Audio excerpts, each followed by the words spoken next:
Welcome to Motorcycle Memories, Stories from the Road, Episode 3, Overlanding Adventures. This episode brought to you by BMW Motorcycle Owners of America. So we're going to head out west to Norman, Oklahoma to visit our featured guest, Bill Dragoo.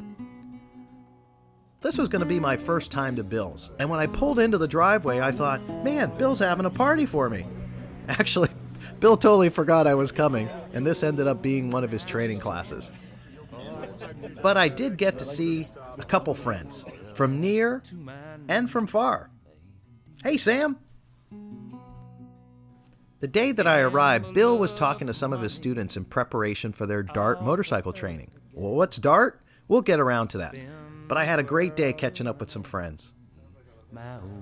I got the chance to sit down with Bill so he could share some of his stories and memories of motorcycling. Oh, gosh, I'll tell you. Well, I mean, I am sitting in just the best man cave right here. This is awesome. I like it. It's a place I like to spend time. I bet. I mean, obviously with all the toys in here. I know, and a few projects that have all the best intentions in the world. But yeah, at least this one. Well, it's coming along. It is. It'll get there. It's a 1970 Norton Commando. And the tank is up here, the yellow one, and a couple of old BSAs there also that are in various states of dismemberment. So you're kind of new to this biking thing, I guess. Yeah, I guess so. Relative to the age of rocks and the earth. But so I mean, your motorcycles and your memories go way back. They do. They do. You know, my first memory of riding a motorcycle, I was 4 or 5 years old. I rode with Gene Wagner, the first Norman motorcycle cop. Okay. And on the back of a Harley Davidson. I remember holding on to that steel band on the back of that big old tractor-looking saddle. The saddle was white. And he pulled out a pedal that looked like a bicycle pedal. And he raised way up in the air, and he stomped down on that pedal, and then just the most amazing sound came out of that machine. So that was my very first memory on a motorcycle. Wow. And it just kept going from there. Oh, it did. Yeah, I dabbled in neighbors' bikes, old Cushmans and things like that, going through my early years. And went on from there, rode an old 305 Honda with my neighbor across the street from where I lived when I moved into town from out in the country. And that was the first time I ever learned to counter steer. I learned if you pushed on the handlebar, that bike would just lean into that turn. And he had to kind of back me off a little bit because I liked leaning into those turns. Already, right? Oh, yeah. So, and how old were you about that? I was 9 then. 9, yeah. Yeah, and then when I hit 14, I had been saving my money. I was working at the Sonic Drive-In here in Norman for 65 cents an hour as a car hop. I remember I got a nickel tip twice, and I tried to refuse it. When the guy sent it to me, he gave it to me. I said, "Oh, you don't have to do that." And he goes, "No, you earned it." Nickel tip on 65 cents an hour. But yeah, so I saved up my money there, and I told my mom on my 14th birthday, I said, "Mom, I'm going to buy a motorcycle." I was an only child. She didn't like to deny me things. We didn't have the money to buy everything, hardly anything that we wanted. But she didn't want me riding, and I knew that. And she said, "Well, it's not safe." And I said, "Well, I want to buy a motorcycle." She said, "You don't have the money." I said, "Well, I do." And I had $250 that I'd saved up, and went down to D&D Cycle and looked at the bike, had it all picked out, a Yamaha Twin Jet 100, about a 1969 model.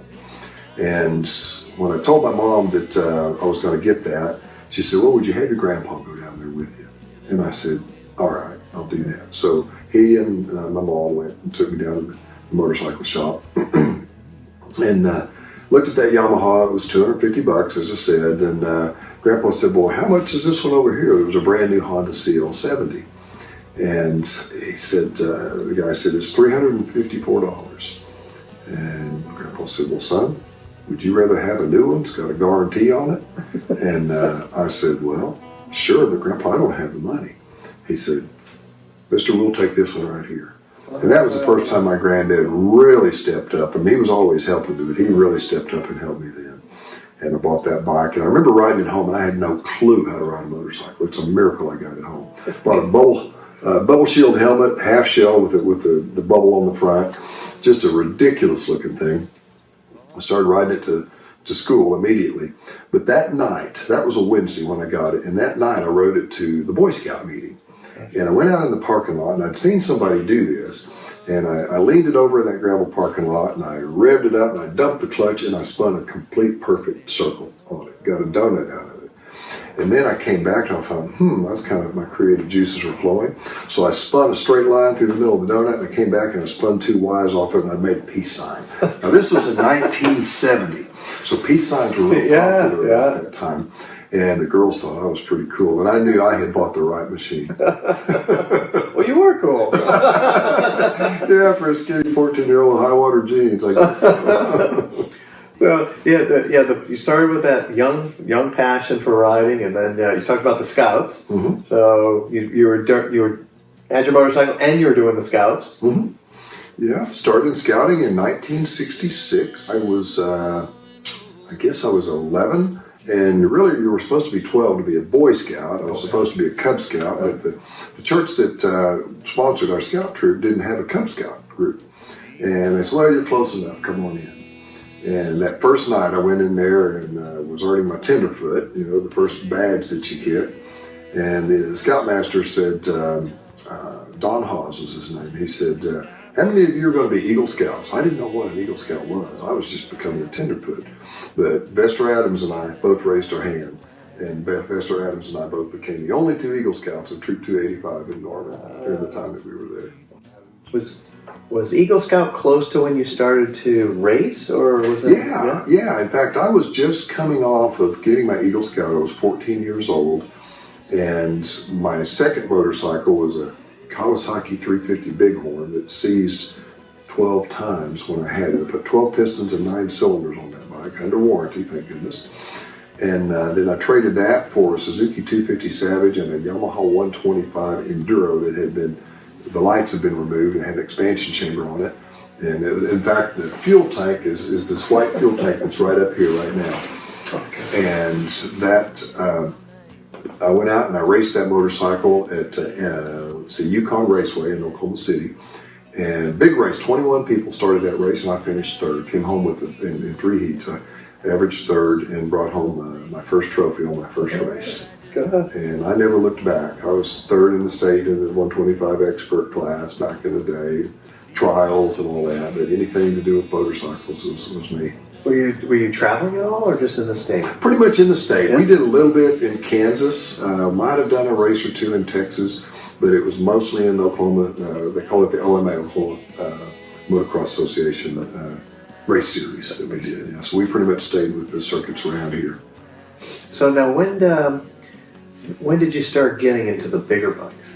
That was interesting question, because the first bigger bikes that I rode were Harley Davidsons. Okay. My friend George Dotson kind of nudged me into getting a Harley. So I bought a Sportster, and then I bought another Sportster, and then I bought a Dyna Lowrider, and then I bought another Dyna Lowrider. And I'd have 2 or 3 at a time, buy them, fix them up a little bit, and sell them. Enjoyed those bikes. The lifestyle, the culture seemed intriguing at the time, but I kind of drifted from that, especially when Susan and I met. We decided we wanted our lives to go a different direction. But I would take that old Dyna Sport, I'd ride it in cornfields and camp out in cornfields. And in 2008, I was just beginning to write. I'd been writing for about 2 years. And a magazine asked me to cover a story on the Rawhide Adventure Rider Challenge. That was held in Castaic, California with Rawhide Adventures. And it was their second year for doing this, and it was a pretty big deal. So adventure riders came from all over the country, and it was a 3-day competition. And I was to cover this event from the perspective of a contestant. Had no idea I would do any good. Well, at the end of day 1, I had a perfect score. I had no dabs, no errors, no off courses, no cones. And then at the end of day 2, I had made 1 error. End of day 3, I made 2 errors on day 3, so a grand total of 3 touchdown errors, and that was it. And I won the event. So that was kind of the start. That was the start of the big bike riding, the adventure riding for me, and that put me on the map with BMW. Later, That year they had the first ever GS trophy competition, which is an international contest to be held in Tunisia, North Africa. And I competed through various means with others. It was basically resumes and this is and that's. And they flew the top 6 of us out to Spartanburg, South Carolina, to the Performance Center. And we competed, and I scored in the number 2 spot with points. But there were a couple of fellows there who were really better suited to be ambassadors for our country than I was. One spoke French and was good looking. They were both younger. I was 50 at the time. So 50 or 52. So I was the oldest competitor for the trophy at that time. And anyway, so they picked the other guys. I was crushed. I was disappointed. It was all I could do not to cry, when I was leaving that place. So I remember 2 years later, every 2 years I did it would come up. 2 years later, I tried out again in California at Rawhide, and I scored number 2 overall.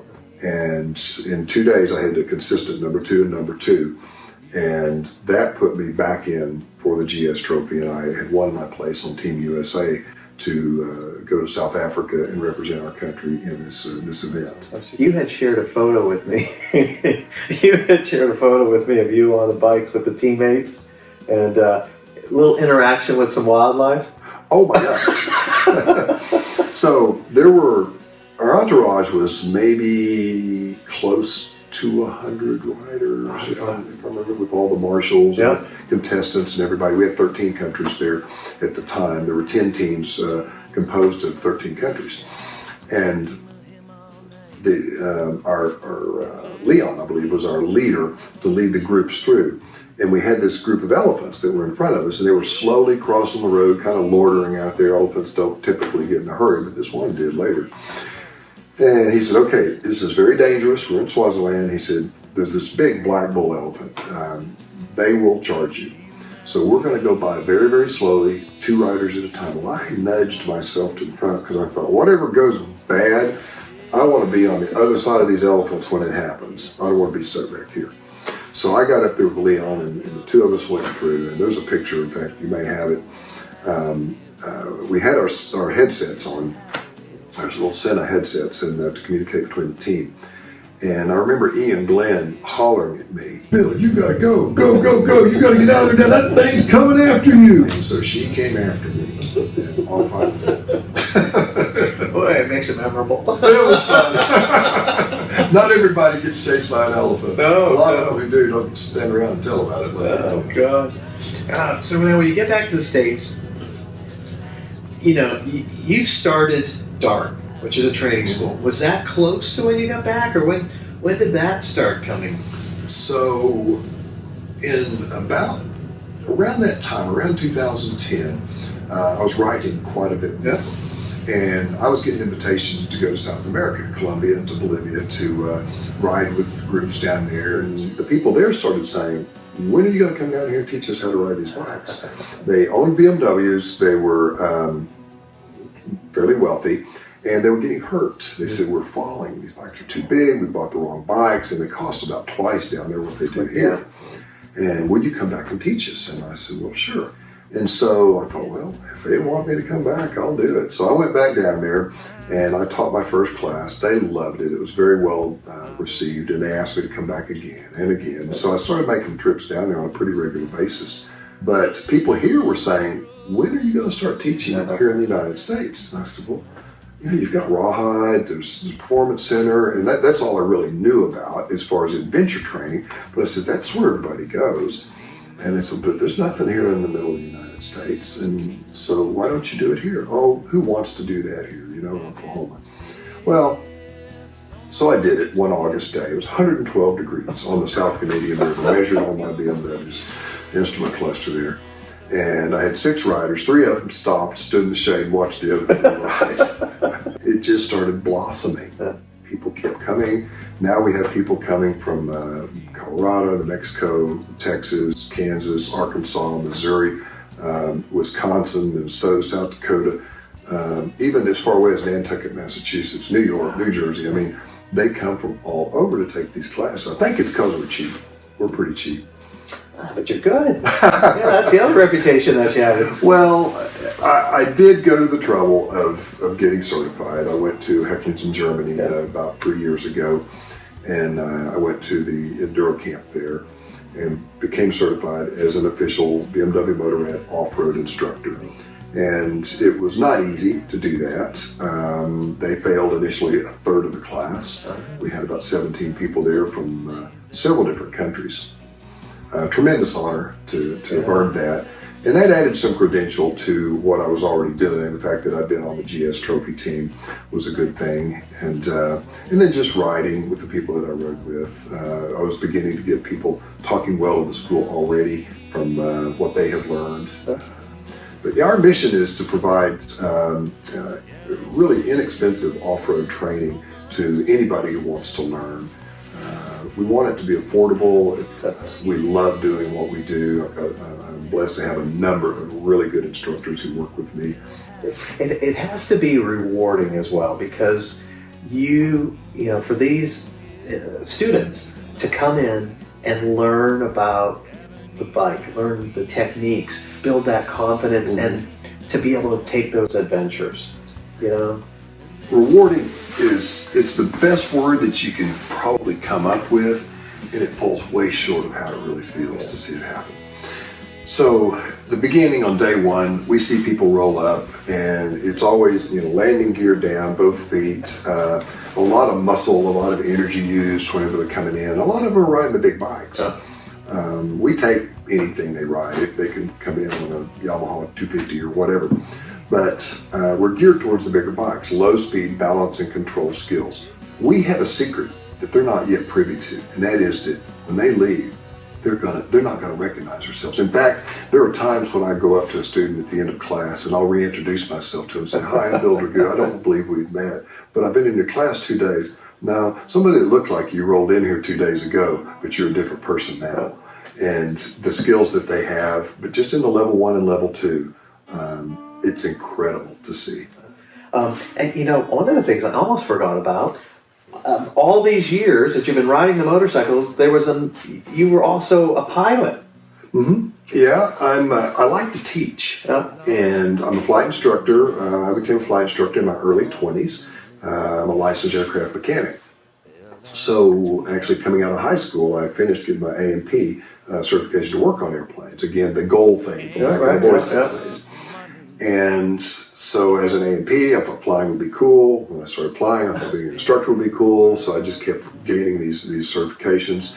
And I bought an old airplane when I was 19 years old, a 1947 Stinson Voyager. Gorgeous, bright red airplane, 150 horse Franklin engine in it, which is essentially an old helicopter motor laid flat.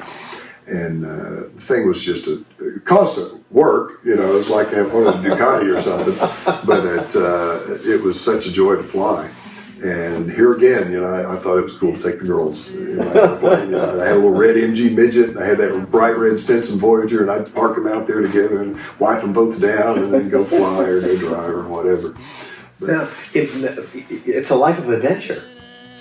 You know, I guess it is. I mean, I remember scuba diving and skydiving in my younger years. As soon as I got where I could take off and land in an airplane, very shortly after that, I had a lot more takeoffs than I did landings because I kept jumping out of them. My mom used to think I had a death wish. Now I think she says she knows. She knows. Yeah. So along, you got all that, and along in 2005 or 6, you met this young lady. 2003. 2003. Yeah, I met her in the spring of 2003, and the second time I met her was right here in this garage. We were having our second Sunday single supper. It was a Bible study that I had started with a buddy of mine, and I guess the second or third one I met Susan actually off-site, but then she came to the one here the next week. Susan, a year and a half later, we got married. A year and a half. Yeah. Kind of knew it, huh? And you two, you both do everything together. We do a lot together. Yeah. You know, just the joy of my life. But we do a lot together. We rode motorcycles, bicycles, ran, hiked, backpacked. But she supports me and goes with me as often as she can for training events, immersion tours that we do out west in South America. She's done all that with me. So, and then the overlanding is something that we have both taken on together, really embraced that. So we have our things that are ours, we have our things that are hers, and we have our things that are mine. And it seems to be a happy balance for us. Oh, well, every time I've seen you, it's a very happy balance, that's for sure. Does it so? It does. It does. It's wonderful to see. It really is. It really is.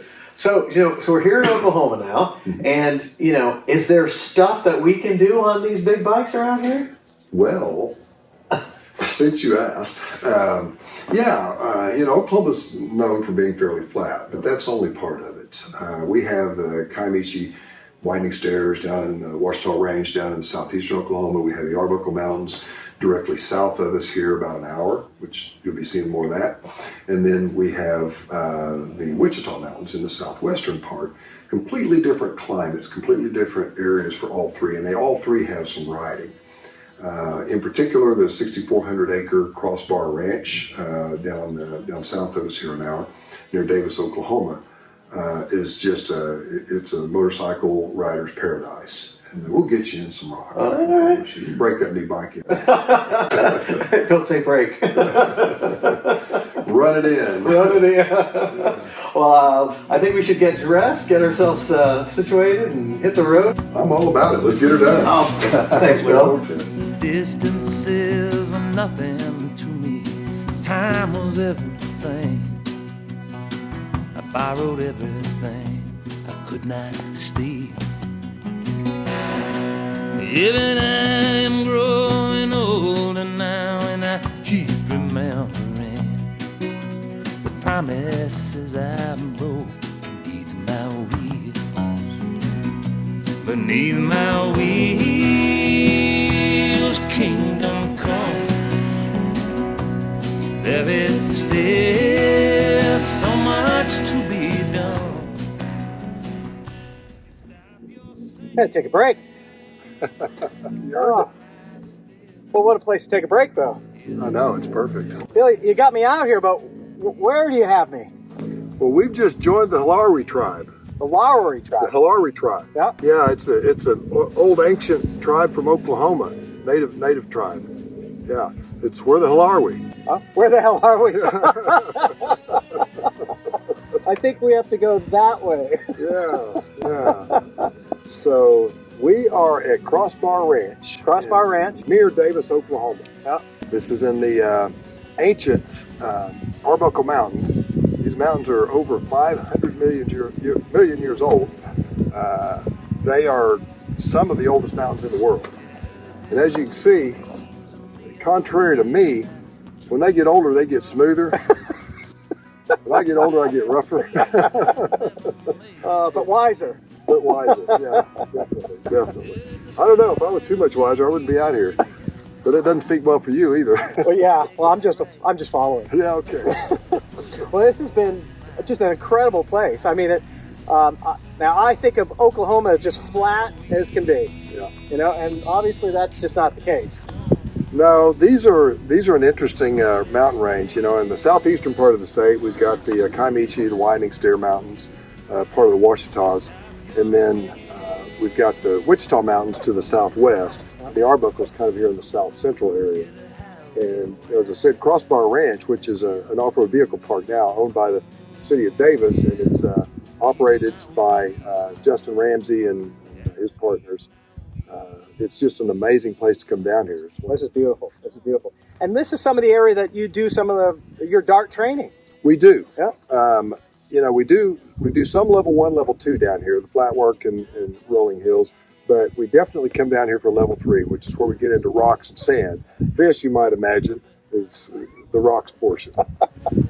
Yeah. Earlier we had that section that was definitely a rock section. The rock ledge. Yeah. You couldn't tell, but that was at a good angle too. It was. Yeah. It was, and there were a lot of surprises. If you missed your line by about 3 inches, it was the wrong line. Yeah, I got a couple of those. Did you? Yeah, so did I.